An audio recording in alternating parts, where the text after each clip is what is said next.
مخاطب کر کے ارشاد فرمایا، سبحان اللہ، اے لوگوں جان لو کہ میں فاطمہ ہوں۔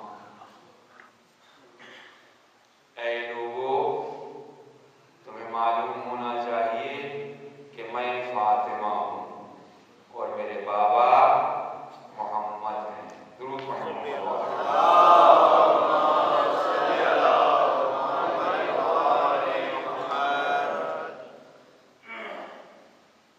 بی بی نے جو کچھ خطبے میں اور باتیں کی وہ تو ہیں غور طلب، لیکن صرف اس ایک جملے پہ غور کر لیا جائے تو مسئلہ پورا کا پورا واضح ہو جاتا ہے کہ شہزادی کو یہ بتانے کی ضرورت پڑی کہ لوگوں جان لو میں فاطمہ ہوں،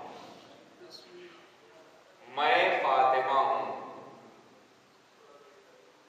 ذہنوں میں آواز رسول گونجنے لگی ہوگی، رسول پکار پکار کے کہہ رہے تھے فاطمہ تو قصۃ منی، فاطمہ میرا جز ہے، فاطمہ میرا جز ہے۔ شہزادی تعارف کرا رہی ہے اپنا، میں فاطمہ ہوں، میں فاطمہ ہوں، میرے بابا محمد ہیں۔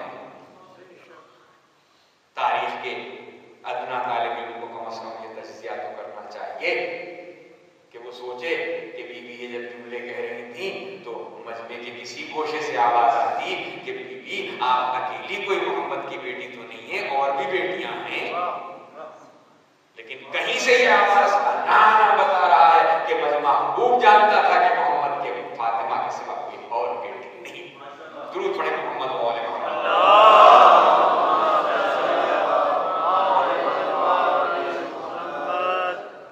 تاریخ روایت کے مطابق مبالغہ دے سکتی ہے، درائب کے مطابق مبالغہ نہیں ہو سکتی۔ آپ حضرات مجھ سے زیادہ تو بہتر جانتے ہیں، روایت ایک ہوتی ہے، درائب دوسری بات ہوتی ہے جو اس روایت کو سپورٹ کرتی ہے۔ میں نے ایک واقعہ دیکھا، میں بیان کر رہا ہوں کہ میں نے 26 تاریخ کو دن کے 10 بجے یہ واقعہ اس شاہراہ پر دیکھا جس کا میں نے نام لیا۔ اب اگر یہ روایت جو مجھ سے بیان کی جائے، میں بیان کر رہا ہوں، اس کے مخالف کوئی ایسا واقعہ کوئی پیش کر دے تو ظاہر ہے کہ میرا جھوٹ، میرا کذب ثابت ہو جائے گا۔ اگر کوئی یہ ثابت کر دے کہ یہ تو اسلام آباد میں تھے ہی نہیں، یہ تو لاہور میں موجود تھے، میں گواہی دے سکتا ہوں، تو ظاہر ہے کہ جو کچھ کہا جا رہا ہے وہ غلط ہو جائے گا، روایت کتنی ہی سچی کیوں نہ ہو، درائب کے اعتبار سے اسے رد کر دیا جائے گا۔ یہ جو اسلام نے بیٹیاں مہیا کی، تاریخ اسلام نے جو بیٹیاں مہیا کی، کبھی درائب کے پیمانے پر اسے جانچنے کی کوئی کوشش تو کرے، معلوم ہو جائے گا کہ حقیقت کیا ہے۔ روایت تو بیان کر دی گئی، ایک نہیں کئی بیٹیاں تھیں جو سیرت نگار ہیں، وہ پیغمبر کے ایک ایک لمحے کی رودات بیان کر رہے ہیں۔ کب تزویج ہوئی، عمر شریف کیا تھی، جن سے تزویج ہوئی ان کی عمر کیا تھی، پہلی اولاد کس سن میں پیدا ہوئی، کتنے عرصے کے بعد تزویج کے، اور اکثر واقعات میں اتفاق پایا جاتا ہے 25 برس کی عمر شریف تھی حضور کی جب تزویج ہوئی، 5 برس تک کوئی اولاد نہیں ہوئی، 30 برس کی عمر سے لے کے 40 برس تک بعثت کا زمانہ ہے، 10 برس کا وقفہ ہے۔ اب اس 10 برس میں ایک بیٹی نہیں 2 بیٹیاں پیدا بھی ہوئی، بالغ بھی ہوئی، ان کی کفار سے تزویج بھی ہوئی، اور جیسے اسلام آیا وہ نکاح فسخ ہو گئے۔ ذرا سوچو تو صحیح کہ 10 برس کے اس عرصے میں ایک نہیں 2 بیٹیاں اس لائق ہو گئی کہ کفار سے ان کی تزویج کر دی جائے، اور پھر جب اسلام آئے تو ان کو فارغتی دلوا دی جائے۔ عزیزان محترم، تحقیق زیادہ کرنے کی ضرورت نہیں، صرف درائت کے اعتبار سے ملانے کی کوشش کیجئے، حق واضح ہو جائے گا۔ سیدہ کہہ رہی ہیں انی فاطمہ، میں فاطمہ ہوں، ابھی محمد، میرے بابا محمد ہیں۔ گویا بی بی ارشاد فرما رہی ہیں کہ بیٹیوں کے ذکر کو تم اس لیے لا رہے ہو کہ تم میری وقت کو گھٹاؤ، لیکن لوگ جانتے ہیں کہ کسی کے بارے میں کوئی روایت نہیں ملتی سوائے اس کے کہ فاطمہ کی عظمت کو پیغمبر نے قولاً بھی بیان کیا اور عملاً۔ درود پڑھیں محمد و آل محمد۔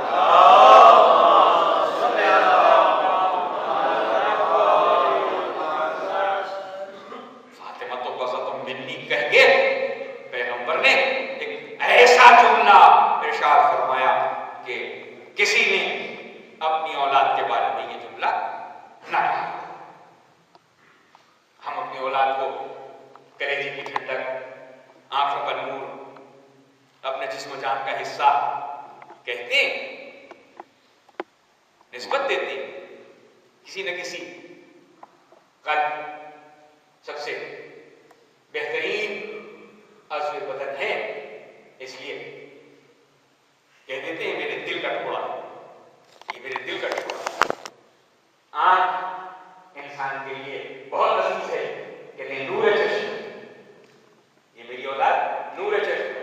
یہ نسبت اعضا سے دی جاتی ہے، پیغمبر نے اعضا سے نسبت نہیں دی۔ پیغمبر کونین نے کہا فاطمہ تو بسط منی، فاطمہ میرا جز ہے، فاطمہ میرا جز ہے۔ گویا پیغمبر کہہ رہے ہیں کہ جز کو کل سے جو نسبت ہوا کرتی ہے وہ میں بیان کیے دے رہا ہوں، نتیجہ نکالنا تمہارا۔ تم اگر کہو کہ نہیں جز غیر اہم ہوتا ہے، کل اہم ہوتا ہے، تو یہ بات سمجھ سے بالاتر ہے۔ اس لیے کہ جب مثالیں سامنے آتی ہیں تو بات واضح ہو جاتی ہے۔ درود پڑھیں گے بارے میں اللہم صلی علی محمد و آل محمد۔ قرآن مجید کی تلاوت آپ میں سے ہر شخص کرتا ہے۔ مجلد کتاب 114 سوروں پر مشتمل، لیکن جب ضرورت پڑتی ہے تو قرآن خوانی میں اسی مجلد کتاب کے 30 حصے کر کے ایک ایک حصہ ہر پڑھنے والے کے ہاتھ میں دے دیا جاتا ہے۔ کوئی کہہ سکتا ہے کہ جو قرآن خوانی میں لوگوں کے ہاتھ میں پارا ہے وہ قرآن نہیں ہے؟ ہر شخص کہے گا نہیں، یہ بھی قرآن کا قرآن تو وہ ہے جو مکمل مجلد ہے، مکمل مجلد ہے وہ قرآن ہے۔ تو پھر یہ کیا ہے؟ کہا جزء قرآن، قرآن کا حصہ ہے، تو پھر اس کا بھی اتنا ہی احترام کیا جائے گا جتنا کہ پورے قرآن کا کیا جائے گا۔ جو ثواب قرآن کی پوری تلاوت کا حاصل ہوگا وہ یہ ہے، جز کی تلاوت کا حاصل ہوگا تو معلوم ہوا کہ کوئی کمی نہیں آتی اگر جز کو کل سے جدا کر دیا جائے۔ پیغمبر نے کہا فاطمہ تو بسط منی، فاطمہ میرا جز ہے، فاطمہ میرا حصہ ہے۔ تو پھر اب دنیا کو اس بات کو سمجھنے میں دیر نہیں لگنی چاہیے کہ جتنی عظمت پیغمبر کی ہے اتنی ہی عظمت فاطمہ کی ہے۔ درود پڑھیں محمد و آل محمد۔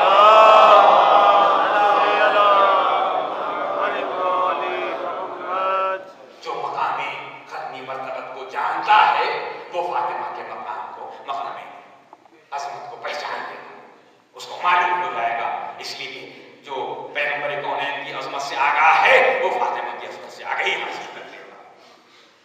اگر وہ پیغمبر کو اپنے جیسا بشر سمجھتا ہے تو اسے اختیار ہے کہ فاطمہ کو بھی اپنے جیسا بشر سمجھے، لیکن جو رسول کو رسول جانتا ہے، جو رسول کو پیغمبر مانتا ہے، جو رسول کی نبوت کا قائل ہے، جو رسول کی امامت کا قائل ہے، وہ فاطمہ کو اس قصے پر مشتمل جانتا ہے کہ اگر رسول رسول ہیں تو فاطمہ جزو ہے ساتھ، اگر حضور نبی ہیں تو فاطمہ جزو نبوت، اگر حضور امام ہیں تو فاطمہ جزو امامت۔ گویا پیغمبر نے بتا دیا دیکھو مجھ سے فاطمہ کو جدا کرنے کی کوشش نہ کرو، تم اگر اس عظمت سے آگاہی چاہتے ہو تو نگاہ مجھ پر رکھو، اگر میری عظمت تمہاری سمجھ میں آ جائے تو فاطمہ کی عظمت تمہاری سمجھ میں آ جائے۔ درود پڑھیں محمد صلی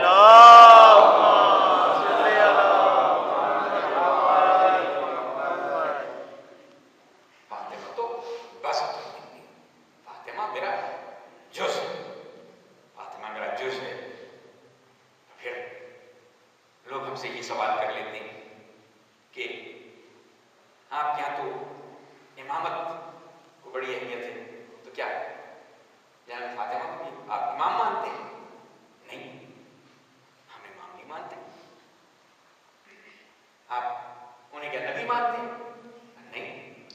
نہیں مانتے. کیا آپ رسول مانتے؟ نہیں, ہم رسول بھی نہیں مانتے. پھر مانتے کیا ہیں؟ نہ نبی مانتے ہیں, نہ رسول مانتے ہیں, نہ امام مانتے ہیں. مانتے کیا ہیں؟ تو ہمارا جواب یہ ہوتا ہے ہم انہیں جزو پیغمبر مانتے ہیں. ہم انہیں جزو پیغمبر مانتے ہیں. جیسا جیسا پیغمبر کے بارے میں ہمارا عقیدہ بڑھتا جاتا ہے ویسے ہی ویسے ہمارا عقیدہ فاطمہ کے بارے میں اجاگر ہوتا چلا جاتا ہے. درود پڑھے محمد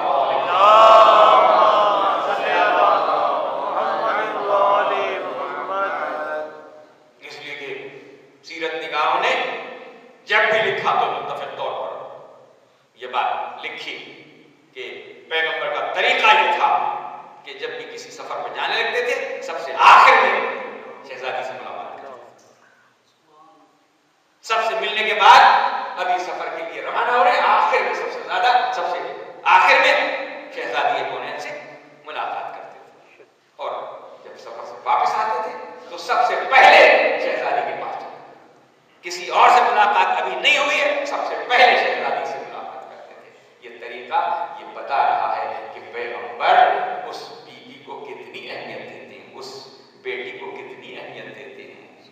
اور پھر یہ بات تو ہمارے اور آپ کے درمیان اکثر و بیشتر سنائی جاتی ہے کہ شہزادی کونین جب بابا کے حضور آتی تھی, شہزادی کونین جب تشریف لاتی تھی بزم پیغمبر میں, تو پیغمبر اپنی جگہ سے اٹھ کے تعظیم کیا کرتے تھے, اپنی جگہ سے کھڑے ہو جاتے تھے. کہیں کہیں اس سے زیادہ لکھا ہوا ہے, کہیں کہیں اس روایت میں اضافہ بھی ہے کہ پیغمبر بیوی کو دور سے آتا ہوا دیکھ کے اپنی نشست چھوڑ دیتے تھے اور بےتابانہ استقبال کے لیے دوڑتے تھے. بےتابانہ استقبال کے لیے دوڑتے تھے اور استقبال کر کے بیوی کو لے کے آتے تھے اور اپنی نشست پر بٹھاتے تھے, اپنی نشست پر بیوی کو جگہ دیتے تھے. سید العلماء سید علی صاحب لکھا اللہ مقامہ, اس بارے میں جو بات ارشاد فرماتے تھے وہ میں نے خود اپنے کانوں سے سنی ہے, آپ کے سامنے دہرانے کی سعادت حاصل کرتا ہوں تاکہ یہ ثواب ان کی روح کو اس مجلس کے ذریعے سے پہنچے. درود پڑھیں محمد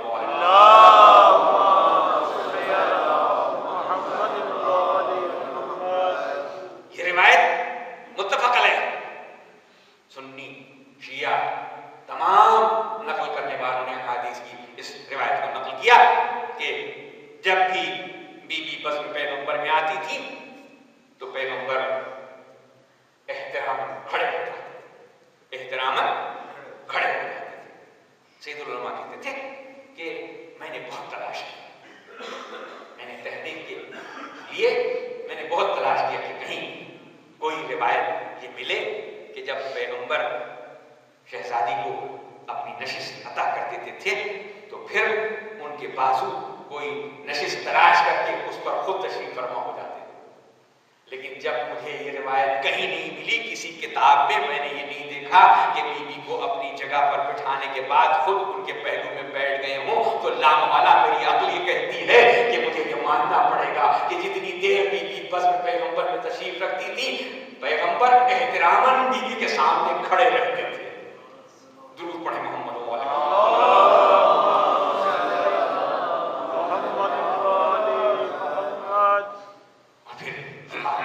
اکثر و بیشتر عرض کیا کرتا ہوں کہ پیغمبر کا ہر عمل سنت ہے, پیغمبر کا ہر عمل امت مسلمہ کے لیے سنت ہے. کوئی عمل پیغمبر سے منسوخ ہو جائے سنت ہے. اس سے مجھے کوئی اس وقت علاقہ نہیں کہ میں یہ بتاؤں کہ کون سا عمل واقعی سنت پیغمبری ہے, کون سا عمل سنت پیغمبری نہیں ہے.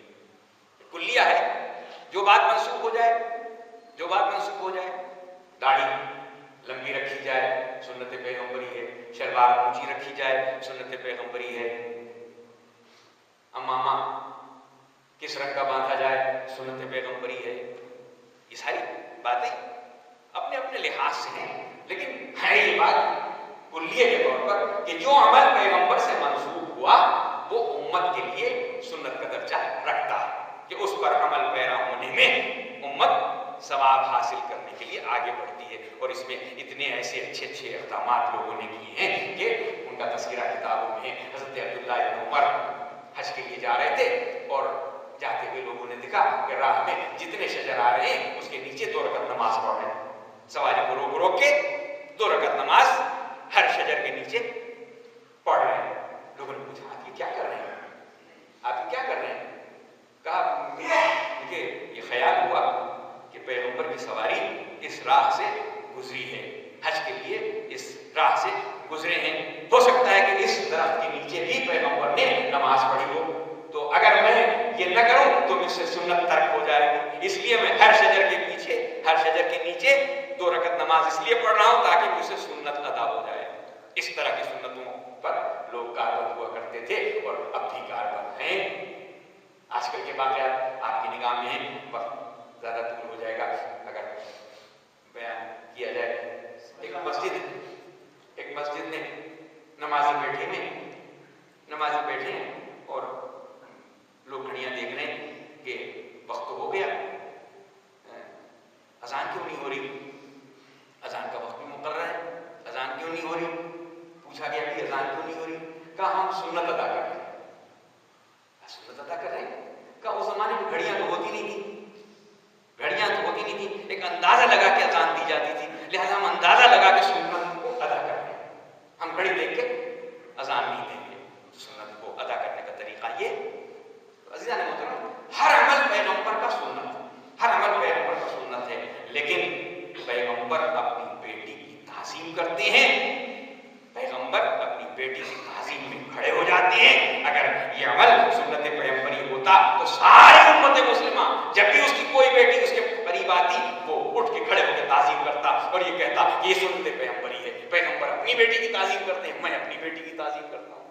لیکن کسی کتاب میں، کسی روایت میں، کسی طریقے سے یہ بات کہیں نہیں ثابت ہوئی کہ اس کو امت مسلمہ نے سنت قرار دیا ہو، نہ آج کے زمانے میں نہ اس زمانے میں۔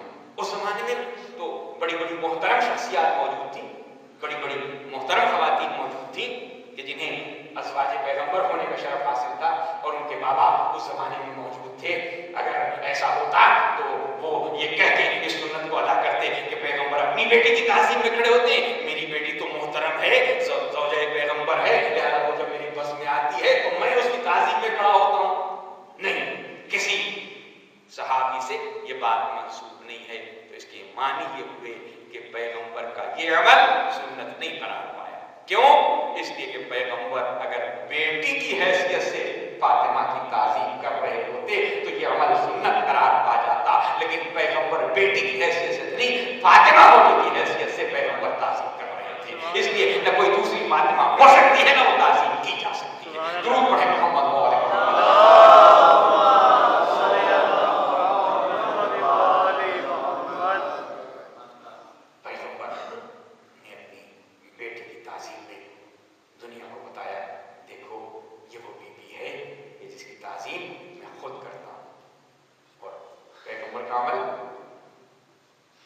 سے تو ہوتا ہے، وہ تو جو عمل کرتے ہیں وہ اللہ کی وحی کے مطابق کرتے ہیں۔ وما ينطق عن الهوى ان هو الا وحی یوحی، میرا رسول تو خواہش نفس سے کلام تک نہیں کرتا، ذرا ہے کہ اس پر وحی آتی ہے وہ تو وحی کے مطابق کرتا ہے، گویا وحی اس سے جو کچھ کرواتی ہے وہ کرتا ہے، اس سے کہتی ہے کہ اڑ جاؤ تو اڑ جاتا ہے، اس سے کہتی ہے کہ بیٹھ جاؤ تو بیٹھ جاتا ہے۔ جو عمل پیغمبر کرتا ہے وہ صرف اور صرف وحی کی بنیاد پر کرتا ہے۔ تو فاطمہ کی یہ تعظیم پیغمبر اگر اپنی جانب سے کرتے تو شاید خواہش نفس کا نتیجہ کہلاتی، لیکن وہ جسے خواہش نفس سے مبرہ رکھا گیا ہے وہ تو وحی کا تابع ہے، تو پیغمبر جتنی تعظیم کرتے ہیں سب اللہ کے حکم سے کرتے ہیں۔ درود پڑھیں محمد و آل محمد۔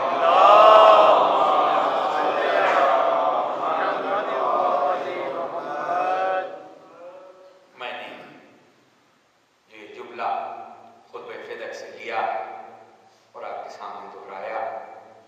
یہ خطبہ فدق بڑا ذہنوں کو جھنجھوڑنے والا خطبہ ہے کہ جو شہزادی نے مدینے کی مسجد میں ان مسلمانوں کے درمیان کہ جو سب جانتے تھے کہ شہزادی کون ہے، ان کے درمیان وہ خطبہ ارشاد فرمایا، اللہ کی وہ حمد کی کہ جس میں فصاحت و بلاغت و مرقع فراہم ہوا، پیغمبر کی وہ توصیف کی کہ سے پہلے کوئی نہیں کر سکا. اور پھر جب اس منزل پہ آئی تو جن لوگوں سے مخاطب تھی ان کا کلچرل بیک گراؤنڈ بیان کیا کہ تمہارا عالم یہ تھا کہ تم ضلالت و گمراہی میں کی تاریخیوں میں مبتلا تھے. میرے باپ نے تمہیں حیوان سے انسان بنایا. میرے بابا کی وجہ سے تمہیں وہ مقام حاصل ہوا, ورنہ تم تو اونٹ کا پیشاب ملا ہوا پانی پیا کرتے تھے. تمہاری غذا ایسی تھی کہ جس سے دوسروں کو گھن آئے. تم نے وہ وقت گزارا کہ جب میرے بابا نے تمہیں اس طرف اسلام کی طرف دعوت دی تو تمہارے دن بدل گئے. اور پھر ان لوگوں سے مخاطب ہو گئے کہ جنہوں نے بیوی کا حق لوٹا تھا, ان سے کہا کہ تم اپنے باپ کے میراث حاصل کر سکتے ہو, میں اپنے بابا کی وارث نہیں ہو سکتی. تم نے ایک ایسی حدیث بیان کر دی کہ جس کا راوی سوائے تمہارے کوئی اور نہیں. کون سی ایسی حدیث ہے کہ جو میرے بابا نے کہی ہے اور مجھے نہیں معلوم؟ ایسا کیسے ہو سکتا ہے کہ حدیث بابا نے کہی ہو اور مجھے اس کا علم نہ ہو؟ وہ شہزادی کہ جس کے علم پر پیغمبر کو ناز وہ حدیث بیان کریں اور ایسی حدیث کے بارے میں وہ یہ کہہ کے رد کر دیں کہ ایسی کون سی حدیث ہو سکتی ہے کہ جسے تم تو جانتے ہو اور میں نہیں جانتی. اور ظاہر ہے کہ ذہنوں کو یہ جوڑنے کے لیے کہ قرآن تو پکار کے کہہ رہا ہے کہ انبیاء ایک دوسرے کے وارث ہوتے ہیں. یہ کیا زکریا کا ذکر, سلیمان اور داؤد کا ذکر, یہ سب انبیاء کے تذکرے ایک دوسرے کے وارث اور وراثت ان کے درمیان چلے, ان کی وراثت قائم ہو جائے اور تم پکار کے کہو کہ نحن معاشر الانبیاء لا نرث ولا نورث, ہم گروہ انبیاء نہ وارث ہوتے ہیں نہ وارث قرار دیتے ہیں. ما ترکنا ہوا صدقہ, جو کچھ ہم چھوڑ جاتے ہیں وہ صدقہ ہوا کرتا ہے. تو پھر ظاہر ہے کہ جب قرآن کی آیت سے کوئی بات ٹکرائے تو وہ حدیث نہیں ہے. معصوم کہتے ہیں کہ کسی حدیث کو اگر جانچنا ہو تو قرآن کی آیات کے متوازن اسے رکھا کرو. اگر قرآن کی آیات سے اس کا ٹکراؤ ہو رہا ہو تو وہ حدیث نہیں ہے, وہ دیوار پر مار دینے کی آیت. بیوی نے کہا تم تو اپنے باپ کے وارث ہو سکتے ہو, میں اپنی باپ کی وارث نہیں ہو سکتی. اگر اور بیٹیاں ہوتی, اگر اور بیٹیوں کو وجود ہوتا تو مجمع میں جن سے مخاطب تھی ان کو یہ کہنا چاہیے تھا کہ بی بی آپ اکیلی وارث تھوڑی ہیں, آپ اکیلی وارث نہیں, آپ کے علاوہ بھی تو اور بھی وارث موجود ہیں. ان سب کے بارے میں یہ بات درست ثابت ہونی چاہیے. عزیزان محترم, ان کا نہ کہنا یہ بتا رہا ہے کہ وہ جانتے تھے کہ نہ صرف فدق کی بلکہ اسباب رسول کی وارث صرف اور صرف فاطمہ. پھر اپنے عمل کے ساتھ, اپنے عمل کے ذریعے سے اس بات کو خود غلط ثابت کر دیا کہ پیغمبر کا جب وصال ہوا تو پیغمبر کی 9 ازواج تھی, 9 ازواج موجود تھیں. سب کے پاس ایک ایک حجرہ تھا. کیا انہوں نے خود اپنے املاک سے حاصل کیا تھا؟ کیا انہوں نے خود اپنے املاک سے حاصل کیا تھا؟ نہیں, سب املاک پیغمبر تھے, سب املاک پیغمبر تھی. املاک پیغمبر میں بیوی کو 8واں حصہ ملتا ہے, بیوی کو 8واں حصہ ملتا ہے. اب اگر وہ 8واں حصہ 9 بیویوں میں تقسیم ہوتا تو حجرے کا ایک حصہ ان کے پاس نہ آتا. وہ اس وراثت پہ باقی رہی. کسی امت مسلمہ کے کسی فرد کو اعتراض نہیں ہے کہ یہ بھی وراثت کا حصہ ہے, بلکہ قرآن میں سورہ حجرات یہ بتاتا ہے کہ وہ حجرے جو تھے وہ پیغمبر کی میراث ہی تھی کہ جو ان کے پاس تھی. تو وہ میراث تو باقی رہے اور فاطمہ میراث سے محروم کر دیا. کیوں؟ اس لیے کہ زمانے کو اس سے لگاؤ نہیں تھا. لوگ کہتے ہیں نا کہ مالی حیثیت کچھ نہیں تھی, اس املاک کی مالی حیثیت کچھ نہیں تھی. خیر, آپ کی اپنی تحقیق ہے کہ کچھ مالی حیثیت نہیں تھی, لیکن آپ کو اسے حاصل کرنے کی ضرورت کیا تھی, اس پہ قبضہ کرنے کی ضرورت کیا تھی؟ قبضہ کرنے کی ضرورت صرف اور صرف یہ تھی کہ کہیں ایسا نہ ہو کہ کسی مال و دولت کے بلبوتے پر ایک مرتبہ پھر تحریک امامت اسی طریقے سے اٹھ کھڑی ہو کہ جس کا ڈر نہیں تھا کہ ہم نے اتنے پاپڑ بیل کے یہ مسند خلافت حاصل کی ہے، کہیں ایسا نہ ہو کہ فاطمہ کی اس املاک کے ذریعے سے پیسہ خرچ ہو اور لوگ ان کی طرف آنے لگے۔ حالانکہ فاطمہ تو جب کبھی لٹاتی تھی اپنے مال کو تو کبھی پلٹ کے بھی نہیں پوچھتی تھی کہ مال کس کے پاس گیا ہے، ان کا تو وتیرہ یہی تھا۔ آپ کو یاد ہوگا جب خیبر فتح ہوا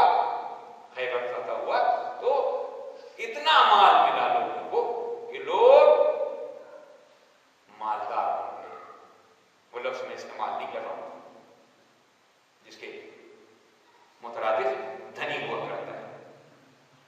اتنا مال ملا کہ دھنی بن گئے۔ حضرت عائشہ سے بخاری میں یہ روایت منسوب ہے کہ انہوں نے کہا کہ خیبر کی فتح کے بعد ہم نے پیٹ بھر کے کھجوریں کھائیں۔ خیبر کی فتح کے بعد ہم نے پیٹ بھر کے کھجوریں کھائیں۔ عرب کا خطہ جہاں کھجوریں اتنی فراوانی کے ساتھ پیدا ہوتی ہیں، مسلمانوں کے پاس اتنا بھی مال نہیں تھا کہ پیٹ بھر کے کھجوریں کوئی کھا سکے۔ یہ تو خیبر کی فتح کا صدقہ تھا کہ مالی حالت بدل گئی، لوگ دھنی بن گئے۔ اور جب فاتح خیبر اپنے گھر آئے تو ہاتھ خالی تھے۔ سیدہ عائشہ نے دیکھا ابو الحسن گھر میں داخل ہو رہے ہیں، ہاتھ خالی۔ پوچھا ابو الحسن آپ کو مال غنیمت سے کچھ نہیں ملا؟ آپ کو مال غنیمت سے کچھ نہیں ملا؟ کہا سیدہ ملا تو تھا لیکن سب راہ خدا نے خیرات کر دیا۔ شہزادی نے وہ جملے جو عام طور سے گھر کی عورتیں استعمال کرتی ہیں وہ کوئی جملہ نہیں کہا، سجدے میں سر رکھ کے پکاری اوپر پروردگار تو نے مجھے ایسا شوہر عطا کیا ہے کہ جس پر میں جتنا شکر ادا کروں تیرا کم۔ تو اگر شہزادی کے پاس مال ہوتا تو مال و دولت صرف فقراء مدینہ کے کام آتی، صرف ان بے بسوں کے کام آتی۔ یہ آپ نے ان سے چھین لیا، آپ کی مرضی، آپ نے حق نہیں دیا، آپ کی منصوبہ سازی یہ تھی کہ کہیں ایسا نہ ہو کہ یہ مال ان کے پاس رہے اور بنی ہاشم کی تحریک آگے بڑھ جائے، لہذا آپ اس پہ قبضہ لگانے کے لیے آپ اس فدق پر قبضہ کرنا چاہتے تھے۔ آپ نے اس ناجائز قبضے کو اختیار کر لیا اور بار بار یہ فدق ایک ہاتھ سے دوسرے ہاتھ سے تیسرے ہاتھ میں عمر ابن عبدالعزیز تک تو اس کا سراغ ملتا ہے۔ عمر ابن عبدالعزیز نے آخری مرتبہ اسے واپس دیا۔ اگر اس کی کوئی مالی حیثیت نہیں تھی تو پھر حکمرانوں کو اسے واپس دینے کی اور پھر ظالم حکمرانوں کو اسے واپس لینے کی ضرورت کیا تھی؟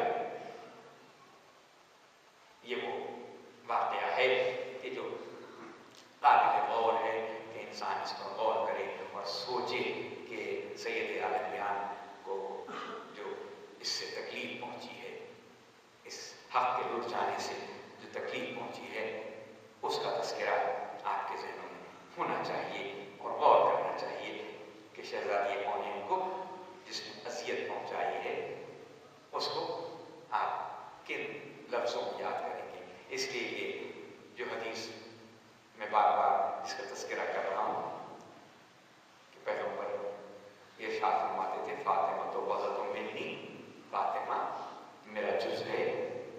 تو اس کے بعد ایک جملہ ارشاد فرماتے تھے من آذاہا فقد آذانی، جس نے اس کو اذیت دی اس نے مجھے اذیت دی، ومن آذانی فقد اذی اللہ، اور جس نے مجھے اذیت دی اس نے اللہ کو اذیت پہنچائی، من اذی اللہ فقد کفر، اور جس نے اللہ کو اذیت پہنچائی اس نے کفر اختیار کیا۔ اب آپ کے پاس ذہن ہے، آپ کے پاس عقل ہے، آپ کے پاس فکر ہے، آپ غور کر لیں کہ جس نے شہزادی کو اذیت پہنچائی ہے وہ کس منزل پہ پہنچا ہوا ہے۔ ہمیں کسی شخصیت سے کوئی تعلق ہے نہ ہم کسی کی مخالفت میں کوئی لفظ کہنا چاہتے ہیں، ہم تو صرف یہ دیکھتے ہیں کہ جو پیغمبر نے کلیہ بیان کر دیا اس پر کون پورا اترتا ہے۔ پیغمبر نے کہا میری بیٹی میرا جز ہے، فاطمہ میرا جز ہے، جو اس کو تکلیف پہنچائے اس نے مجھے تکلیف پہنچائی، جو مجھے تکلیف پہنچائے وہ اللہ کو تکلیف پہنچائے، اور جو اللہ کو تکلیف پہنچائے